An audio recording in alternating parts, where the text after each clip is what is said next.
समादरणीय धार्मिक सज्जनवृंद, जब मन प्रसन्न होता है, शांत होता है, तो जीवन सुखमय व्यतीत होता है। उपलब्ध साधारण पदार्थ भी सुखदायी होते हैं, और जब मन अशांत, अपवित्र, अप्रसन्न और तृप्त, क्लेशित होता है, तो बाहर की अनुकूलताएं होने पर भी, सुख सुविधाएं होने पर भी, उत्तम से उत्तम पदार्थ उपलब्ध होने पर भी जीवन में सुख शांति नहीं होती, जीवन सुख में व्यतीत नहीं होता।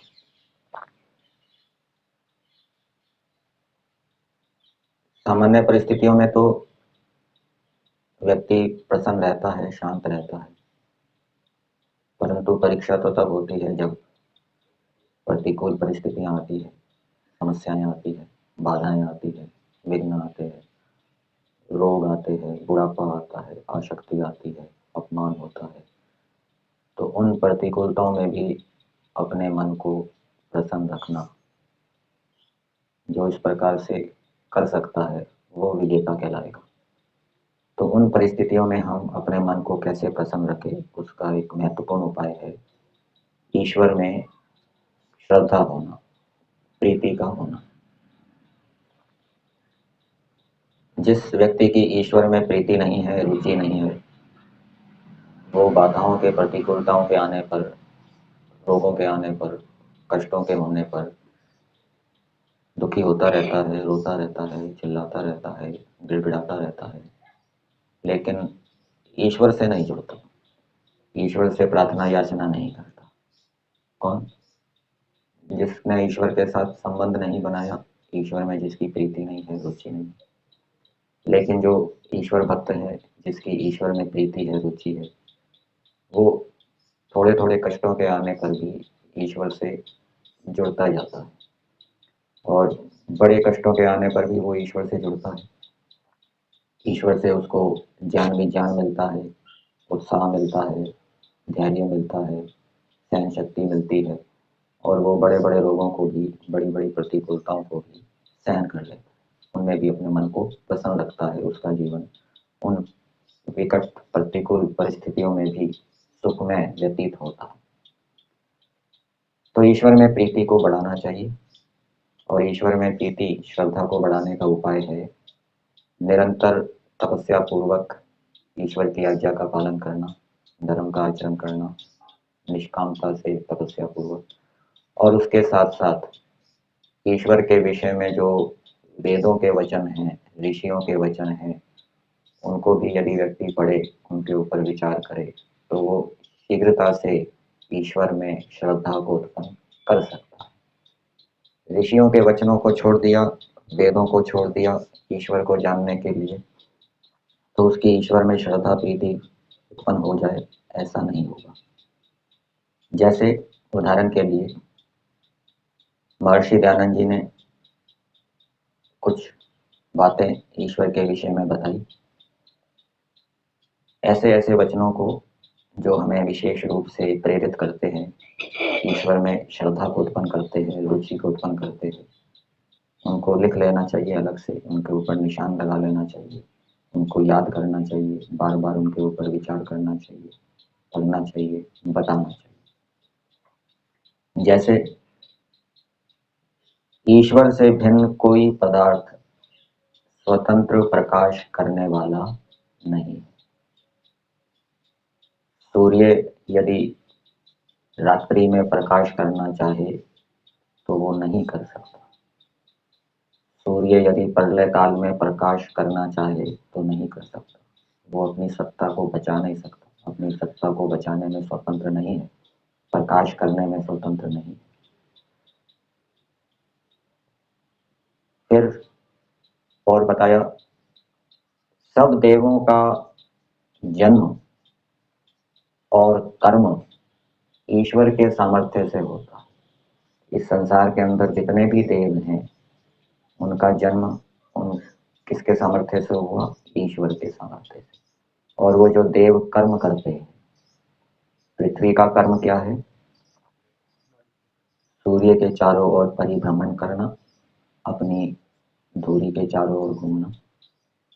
सूर्य का कर्म क्या है? वो भी सौरमंडल में घूमता है, गति करता है। वायु का कर्म क्या है? वायु तिरछी चलती है, हमेशा चलती रहती है। तो ये जो देवों के कर्म हैं, ये भी ईश्वर के सामर्थ्य से ही होते हैं, और देवों के कर्म करने से ही हमारा जीवन चलता है। तो क्या बात निकली? ईश्वर के सामर्थ्य से ही हमारा जीवन यापन हो रहा है। देवों का रथ, जितने भी सृष्टि के अंदर देव हैं, उनका रथ अर्थात रमण अधिकरण परमेश्वर है। सूर्य है, वायु है, चंद्रमा है, पृथ्वी है, ये देव हैं।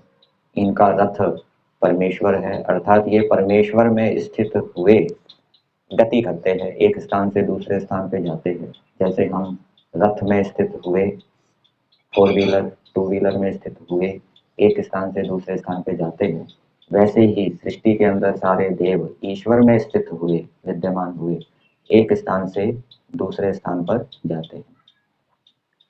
फिर और महर्षि दयानंद जी ने बताया वेदों शास्त्रों के आधार पे, परमेश्वर ने जिस जिस में जितना दिव्य गुण रखा है, उतना ही उसमें देवपन है, अधिक नहीं।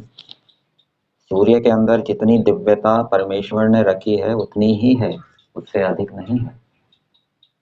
पृथ्वी के अंदर जितनी दिव्यता परमेश्वर ने रखी है उतनी ही है, उससे अधिक नहीं है। परमेश्वर दिव्यता ना रखे और वो दिव्यता को प्राप्त कर ले कहीं से, ऐसा नहीं हो सकता। इससे क्या बात निकली कि देवों के अंदर जितनी भी दिव्यताएं होती है, चाहे जड़ देव है चाहे चेतन देव है, वो परमेश्वर के द्वारा ही स्थापित होती है। परमेश्वर के बिना कोई भी जड़ और चेतन देव दिव्यता को प्राप्त नहीं कर सकता। परमेश्वर ही सब देवों का उत्पादक, धारक और मंगलकारी है, सबका मंगल करने वाला है। ये ऋषियों के वचन है। फिर और बताया, परमेश्वर अपने उपासकों का बाण के समान दुष्ट गुणों का छेदन करने वाला शस्त्र है। परमेश्वर शीघ्र सुख प्राप्ति का कारण है। हम शीघ्र सुख चाहते हैं, और शीघ्र सुख कैसे प्राप्त होगा? उसके लिए परमेश्वर की आज्ञा का पालन करना पड़ेगा। परमेश्वर की आज्ञा का पालन किए बिना हम शीघ्र सुख को प्राप्त नहीं कर सकते, शीघ्र अच्छे अच्छे गुणों को धारण नहीं कर सकते, शीघ्र अपने लक्ष्य को प्राप्त नहीं कर सकते। धर्मार्थ काम मोक्षानाम सद्य है सिद्धिर भवेन्नः। परमेश्वर सब मनुष्यों के नाश, परमेश्वर सब शत्रुओं के नाश करने का हेतु है, कारण है। परमेश्वर से उत्तम कोई वस्तु नहीं है, ये ऋषियों के वाक्य हैं। ऋग्वेद आदि भाष्य भूमिका में कुछ वाक्य महर्षि दयानंद जी ने ईश्वर के विषय में संस्कृत में लिखे हैं, कुछ आर्य भाषा में लिखे, प्राकृत भाषा में लिखे। तो ऐसे ऐसे वाक्यों का संग्रह करना चाहिए। परमेश्वर ही प्रत्येक देव का सर्वस्व है, परमेश्वर ही प्रत्येक देव का सर्वस्व है। हमारा सब पुरुषार्थ देखना सुनना ईश्वर की कृपा से होता है। ईश्वर के सामर्थ्य से ही हम देख सुन रहे हैं, ईश्वर के सामर्थ्य से ही हम पुरुषार्थ कर रहे हैं। ईश्वर की कृपा ना हो तो हम ये नहीं कर सकते। ईश्वर अनंत है, उसके अंदर कितने गुण हैं हम नहीं जान सकते, उसका पार नहीं पा सकते। ईश्वर में कितने कितने स्वभाव है हम उसको पूरा पूरा नहीं जान सकते, और ईश्वर कितने कर्म करता है उसको भी हम पूरा नहीं जान सकते, उसका अंत नहीं पा सकते। और एक एक गुण भी कितना है, धैर्य कितना है, सहन शक्ति कितनी है, उसका भी हम अंत नहीं पा सकते। और परमेश्वर की क्या विशेषता है कि परमेश्वर एक साथ अनेकों को जानता है, एक साथ अनेक क्रियाएं करता है, एक ही समय में अनेक क्रियाएं करता है, एक ही समय में अनेकों को जानता है। हम तो एक समय में एक को ही देख सकते हैं, जान सकते हैं, एक समय में एक ही क्रिया कर सकते हैं। फिर आर्य समाज के नियम में भी दिया, पहला नियम क्या है? सब सत्य विद्या, और जो पदार्थ विद्या से जाने जाते हैं उन सब का आदि मूल परमेश्वर। वेदों के अंदर जितनी भी सत्य विद्याएं हैं वो परमेश्वर से आई है। मनुष्य बहुत सी विद्याओं का उपयोग जीवन में करते हैं, परंतु उनको ये नहीं पता होता कि ये विद्या वेद से आई है, ईश्वर से आई है। जैसे एक किसान है, वो बीज बोने से पहले अपने खेत को जोतता है, और खेत को जोतने से उसके खेत की मिट्टी कैसी हो जाती है, बहुत कोमल हो जाती है। ये बात वेद के अंदर बताई गई है कि जैसे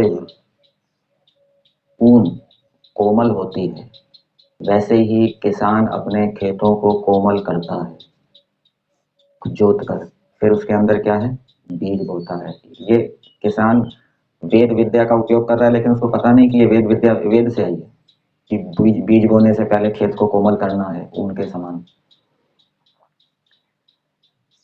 तो इस प्रकार से ऋषियों के वचनों को यदि हम पढ़ते हैं, सुनते हैं, विचारते हैं, और साथ साथ में तपस्या पूर्वक निष्कामता से ईश्वर की आज्ञा का पालन करते हैं, धर्म का सेवन करते हैं, तो शीघ्र ही हम श्रद्धा को प्राप्त कर सकते हैं, ईश्वर के प्रति श्रद्धा को। और जब ईश्वर के प्रति श्रद्धा होगी, तो फिर बाधाएं प्रतिकूलताएं आने पर हमारा मन प्रसन्न रहेगा। जीवन में बाधाएं प्रतिकूलताएं रोग ना आए ऐसा नहीं होगा, वो तो आएंगे ही, वो तो अनिवार्य है। इसलिए उनसे बचने का उपाय क्या है, ईश्वर की शरण में जाओ, ईश्वर के प्रति श्रद्धा को, विश्वास को उत्पन्न करो।